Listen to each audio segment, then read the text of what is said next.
अध्याय 1 कुरुक्षेत्र के युद्ध स्थल में सैन्य निरीक्षण। धृतराष्ट्र उवाच धर्मक्षेत्रे कुरुक्षेत्रे समवेतायुयुत्सवः मामकाः पांडवाश्चैव किम् अकुर्वत संजय। धृतराष्ट्र ने कहा, हे संजय, धर्मभूमि कुरुक्षेत्र में युद्ध की इच्छा से एकत्र हुए मेरे तथा पांडु के पुत्रों ने क्या किया?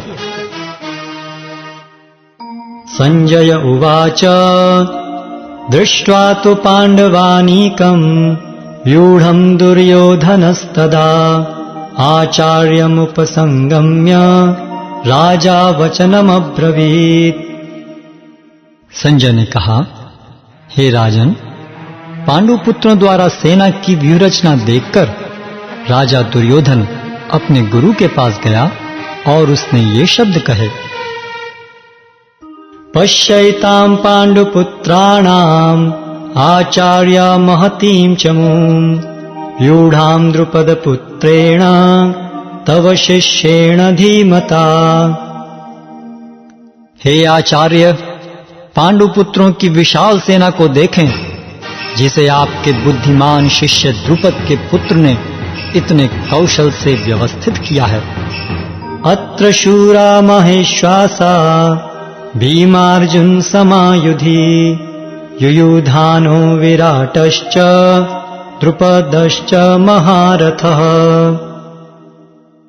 इस सेना में भीम तथा अर्जुन के समान युद्ध करने वाले अनेक वीर धनुर्धर हैं, यथा महारथी युयुधान, विराट तथा द्रुपद।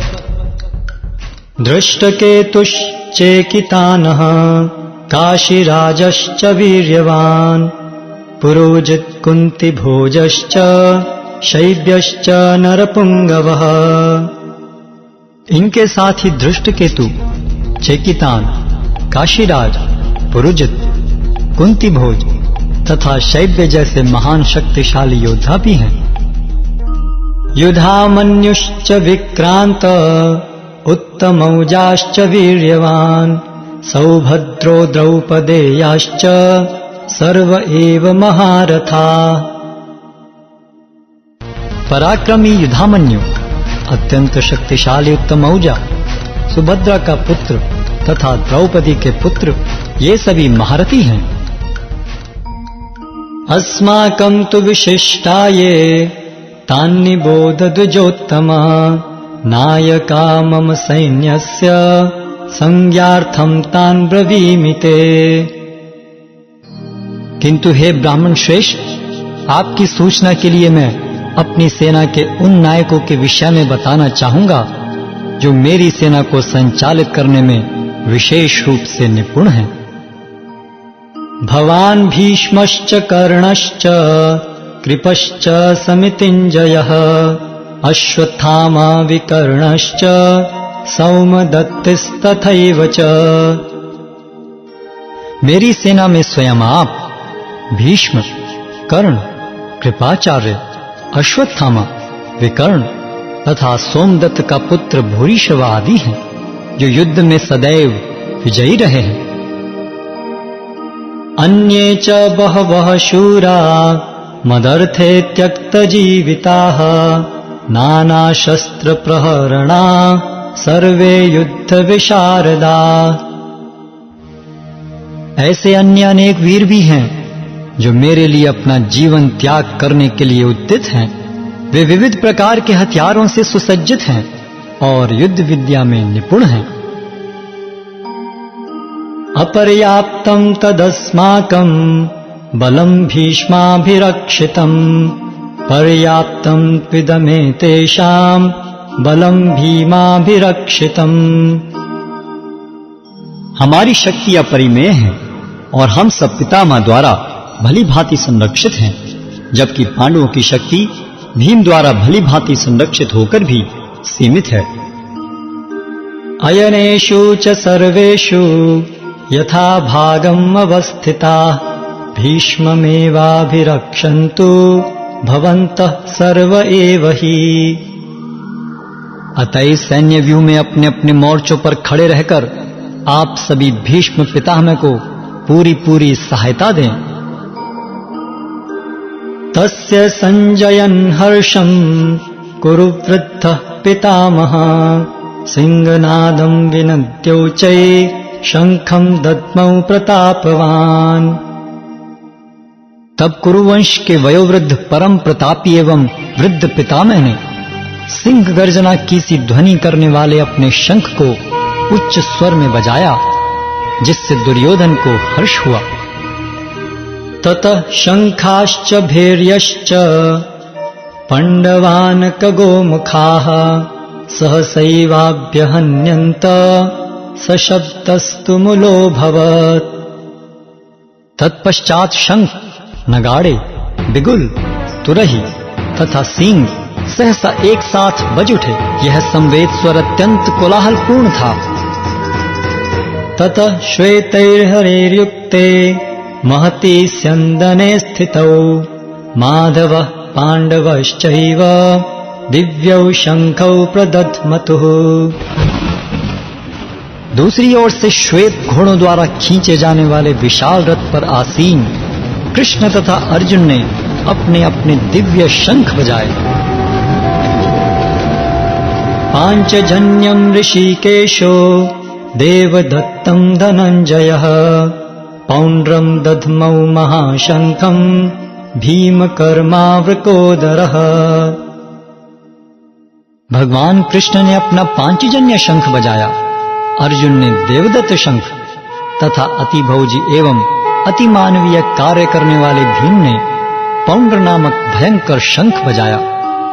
अनंत विजयम राजा कुंती पुत्रो युधिष्ठिरः नकुलः सहदेवश्च सुघोषं मणिपुष्पकौ काश्यश्च परमेश्वासः शिखंडी च महारथः धृष्टद्युम्नो विराटश्च सात्यकिश्चापराजितः द्रुपदो द्रौपदेयाश्च सर्वशः पृथिवीपते सौभद्रश्च महाबाहु शंखान् दद्मुः पृथक पृथक। हे राजन, कुंती पुत्र राजा युधिष्ठिर ने अपना अनंत विजय नामक शंख बजाया तथा नकुल और सहदेव ने सुघोष एवं मणिपुष्पक शंख बजाए।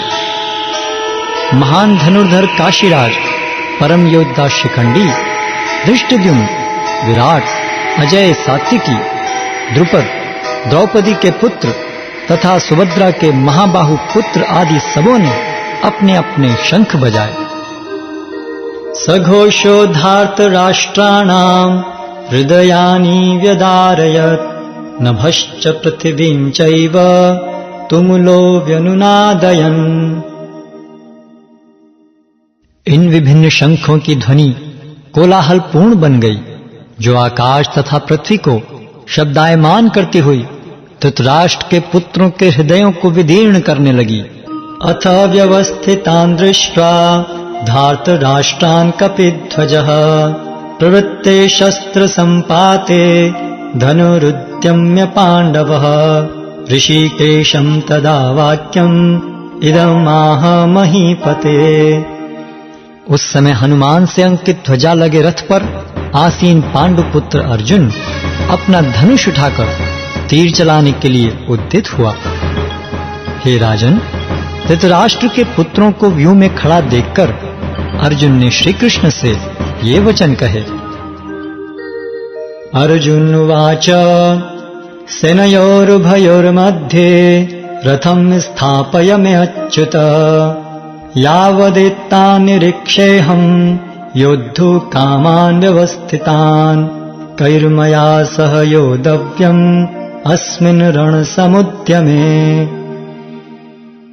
अर्जुन ने कहा, हे अच्युत, कृपा करके मेरा रथ दोनों सेनाओं के बीच ले चलें, जिससे मैं यहां उपस्थित युद्ध की अभिलाषा रखने वालों को और शस्त्रों की इस महान परीक्षा में जिनसे मुझे संघर्ष करना है उन्हें देख सकूं। योत्स्यमानानवेक्षेऽहं य एते यत्र समागताः धार्तराष्ट्रस्य दुर्बुद्धेर् युद्धे प्रिय चिकीर्षवः। मुझे उन लोगों को देखने दीजिए जो यहाँ पर धृतराष्ट्र के दुर्बुद्धि पुत्र को प्रसन्न करने की इच्छा से लड़ने के लिए आए हुए हैं। संजय उवाच एवमुक्तो ऋषिकेशो गुडाकेशेन भारत सेनयोरुभयोर्मध्ये स्थापयित्वा रथोत्तमम्। संजय ने कहा, हे भरतवंशी, अर्जुन द्वारा इस प्रकार संबोधित किए जाने पर भगवान कृष्ण ने दोनों दलों के बीच में उस उत्तम रथ को लाकर खड़ा कर दिया। भीष्म द्रोण प्रमुखतः सर्वेषां च महीक्षिताम् उवाच पार्थ पश्यैतान् समवेतान् कुरुनिति। भीष्म, द्रोण तथा विश्व भर के अन्य समस्त राजाओं के सामने भगवान ने कहा कि हे पार्थ, यहां पर एकत्र सारे कुरुओं को देखो। तत्रापश्यत् स्थितान् पार्थः पितॄन् पितामहान् आचार्यान् मातुलान् भ्रातॄन् पुत्रान् पौत्रान् सखींस्तथा श्वशुरान् सुहृदश्चैव सेनयोरुभयोरपि। अर्जुन ने वहां पर दोनों पक्षों की सेनाओं के मध्य में अपने चाचा ताऊओं, पितामहों, गुरुओं, मामाओं, भाइयों, पुत्रों, पौत्रों, मित्रों, ससुरों और शुभ चिंतकों को भी देखा। तान् समीक्ष्य स कौन्तेयः सर्वान् बन्धूनवस्थितान् कृपया परयाविष्टो विषीदन्निदमब्रवीत्। जब कुंती पुत्र अर्जुन ने मित्रों तथा संबंधियों की इन विभिन्न श्रेणियों को देखा तो वह करुणा से अभिभूत हो गया और इस प्रकार बोला।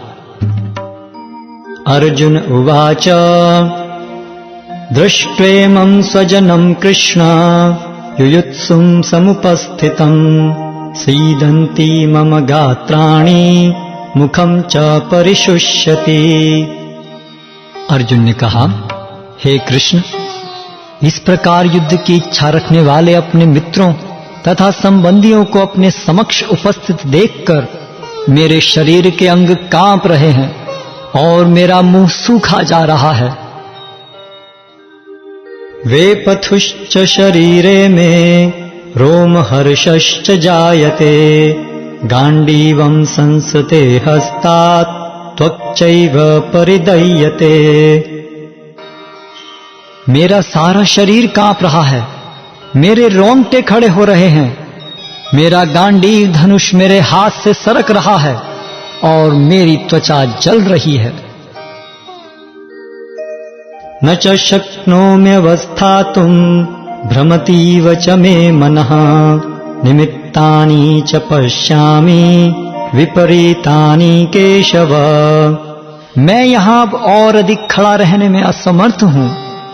मैं अपने को भूल रहा हूं और मेरा सिर चकरा रहा है। हे कृष्ण, मुझे तो केवल अमंगल के कारण दिख रहे हैं। न च श्रेयोनुपश्यामि हत्वा स्वजनमाहवे न कांक्षे विजयं कृष्ण न च राज्यं सुखानि च। हे कृष्ण, इस युद्ध में अपने ही स्वजनों का वध करने से न तो मुझे कोई अच्छाई दिखती है और न मैं उससे किसी प्रकार की विजय, राज्य या सुख की इच्छा रखता हूं। किं नो राज्येन गोविंद किं भोगैर्जीवितेन वा येषामर्थे कांक्षितं नो राज्यं भोगः सुखानि च। तैमेव स्थिता युद्धे प्राणान् त्यक्त्वा धनानि च आचार्याः पितरः पुत्रास्तथैव च पितामहा मातुलः श्वशुरा पौत्रा शाला सम्बन्धिनस्तथा एतान् हन्तुमिच्छामि नतोऽपि मधुसूदन। अपि त्रैलोक्यराज्यस्य हेतुः किं नु मही कृते निहत्य धार्तराष्ट्रान्नः का प्रीति स्यात् जनार्दन। हे गोविंद, हमें राज्य, सुख अथवा इस जीवन से क्या लाभ, क्योंकि जिन सारे लोगों के लिए हम उन्हें चाहते हैं वे ही इस युद्ध भूमि में खड़े हैं। हे मधुसूदन, जब गुरुजन, पितृगण, पुत्रगण, पितामह, मामा, ससुर, पौत्रगण, साले तथा अन्य सारे संबंधी अपना अपना धन एवं प्राण देने के लिए तत्पर हैं और मेरे समक्ष खड़े हैं, तो फिर मैं इन सबको क्यों मारना चाहूंगा, भले ही वे मुझे क्यों न मार डालें। हे जीवों के पालक, मैं इन सबों से लड़ने को तैयार नहीं, भले ही बदले में मुझे तीनों लोग क्यों न मिलते हों। इस पृथ्वी की तो बात ही छोड़ दें।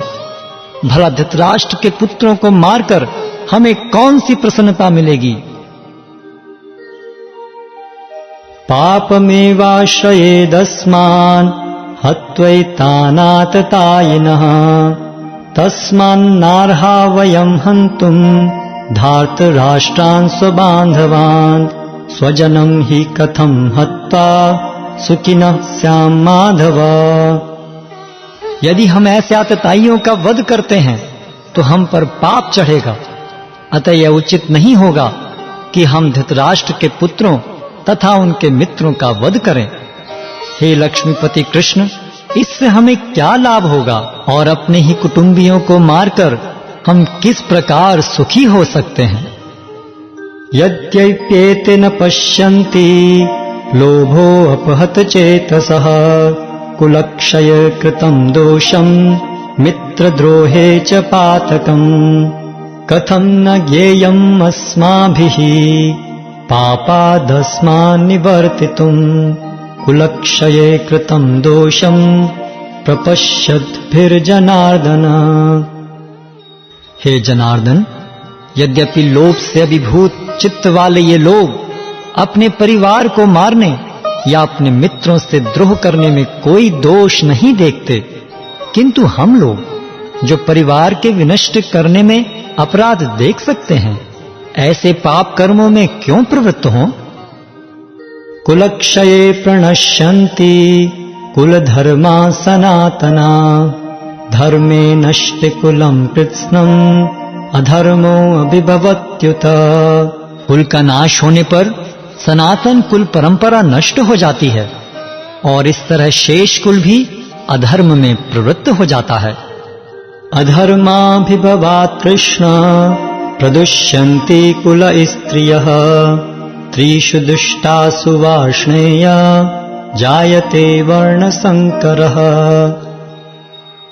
हे कृष्ण, जब कुल में अधर्म प्रमुख हो जाता है तो कुल की स्त्रियां दूषित हो जाती हैं और स्त्रीत्व के पतन से हे वृष्णिवंशी अवांछित संतानें उत्पन्न होती हैं। संकरो नरकायैव कुलग्नानां कुलस्य च पतन्ति पितरो येषां लुप्तपिण्डोदकक्रियः। अवांछित संतानों की वृद्धि से निश्चय ही परिवार के लिए तथा पारिवारिक परंपरा को विनष्ट करने वालों के लिए नारकीय जीवन उत्पन्न होता है। ऐसे पतित कुलों के पुरखे गिर जाते हैं क्योंकि उन्हें जल तथा पिंड दान देने की क्रियाएं समाप्त हो जाती हैं।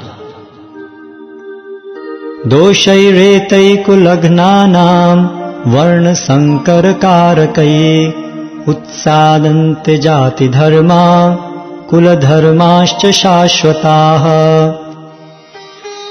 जो लोग कुल परंपरा को विनष्ट करते हैं और इस तरह वांछित संतानों को जन्म देते हैं, उनके दुष्कर्मों से समस्त प्रकार की सामुदायिक योजनाएं तथा पारिवारिक कल्याण कार्य विनष्ट हो जाते हैं। उत्सन्न कुल धर्माणां मनुष्याणां जनार्दन नरके नियतं वासो भवतीत्यनुशुश्रुमा। हे प्रजापालक कृष्ण, मैंने गुरु परंपरा से सुना है कि जो लोग कुल धर्म का विनाश करते हैं वे सदैव नरक में वास करते हैं। अहो बत महत् पापम कर्तुं व्यवसिता वयं यद्राज्य सुखलोभेन हन्तुं स्वजनमुद्यता। ओह, कितने आश्चर्य की बात है कि हम सब जघन्य पाप कर्म करने के लिए उद्यत हो रहे हैं। राज्य सुख भोगने की इच्छा से प्रेरित होकर हम अपने ही संबंधियों को मारने पर तुले हैं। यदि माम प्रतीकारं शस्त्रं शस्त्रपाणयः धार्तराष्ट्रारणे हन्योस्तन्मे क्षेमतरं भवेत्। यदि शस्त्रधारी धृतराष्ट्र के पुत्र मुझ निहत्थे तथा रणभूमि में प्रतिरोध न करने वाले को मारें तो यह मेरे लिए श्रेयस्कर होगा। संजय उवाच एवमुक्त्वार्जुन संख्ये रथोपस्थ उपाविशत् विसृज्य सशरं चापं शोक संविघ्न मानसः। संजय ने कहा, युद्ध भूमि में इस प्रकार कहकर अर्जुन ने अपना धनुष तथा बाण एक और रख दिया और शोक संतप्त चित्त से रथ के आसन पर बैठ गया।